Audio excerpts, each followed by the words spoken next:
बोलिए गायत्री माता की जय। आइए गीता चिंतन में आज हम अध्याय 10 श्लोक नंबर 14 का चिंतन करते हैं, जिसमें भगवान अर्जुन से कहते हैं, सर्वमेतद्रुतं मन्ये यन्मां वदसि केशव, नहीं ते भगवन व्यक्तिं विदुर्देवान दानवः। हे केशव, जो कुछ भी मेरे प्रति आप कहते हैं, इस सब को मैं सत्य मानता हूँ।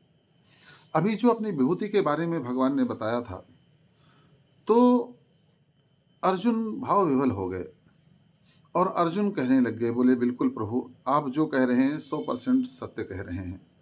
देखो भाई, जब तक हमें अपने गुरु के वचनों पर विश्वास नहीं होगा, जब तक हमें अपने शास्त्रों के वचनों पर विश्वास नहीं होगा, जब तक हमें अपनी माला पर, अपने मंत्र पर विश्वास नहीं होगा, तब तक हमें इनसे लाभ मिलना चाहिए वो मिल नहीं पाएगा। इसीलिए सबसे पहले श्रद्धा और विश्वास की बात की जाती है। रामचरितमानस में ही तुलसी बाबा ने सबसे पहले श्रद्धा विश्वास की वंदना की है, शिव शंकर और पार्वती के रूप में। तो तात्पर्य यह है कि समय समय पर गुरु भी यह देखना चाहता है कि वास्तव में शिष्य का हम पर विश्वास है कि नहीं है, श्रद्धा है कि नहीं है। अगर श्रद्धा और विश्वास नहीं, तो हमारे बहुत कुछ भी प्रवचन देने का कोई मतलब नहीं होता है। तो यहाँ पर यह अर्जुन जो है भगवान से कहते हैं कि प्रभु, आप बिल्कुल ठीक कहते हैं, और हे केशव, जो कुछ भी मेरे प्रति आप कहते हैं, इस सब को मैं सत्य मानता हूँ।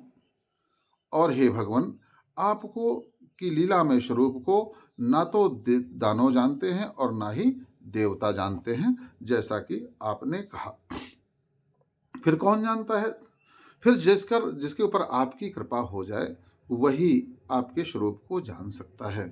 तो यह जाने बिन न हो ही प्रतीति, बिन प्रतीत हो नहीं प्रीति। जब तक व्यक्ति किसी को जानेंगे नहीं ठीक से, तब तक उससे प्रीति कैसे होगी? तो और दूसरी बात यह भी है कि जही जाने तही दे जनाई, जानत तुम्हें हो जाई। व्यक्ति परमात्मा को, परमात्मा की सत्ता को, परमात्मा की विभूतियों को, सत्य को तभी जान सकता है जब परमात्मा उसे जना दें। और परमात्मा कब उसे जनाते हैं? जब परमात्मा उसे जान लेते हैं। उसे जान लेने का तात्पर्य क्या है? कि ये देख लेते हैं कि यह जिज्ञासु है, यह ज्ञान का पिपासु है, यह मुझे जानना चाहता है, यह मुझे ही पाना चाहता है। ऐसा नहीं कि जो है केवल मेरा भजन संसार को पाने के लिए कर रहा है। ज़्यादातर जो है लोग भगवान का भजन, भगवान का यजन केवल भगवान को नहीं, बल्कि भगवान के द्वारा संसार को पाने के लिए व्यक्ति करता है। बोलिए गायत्री माता की जय।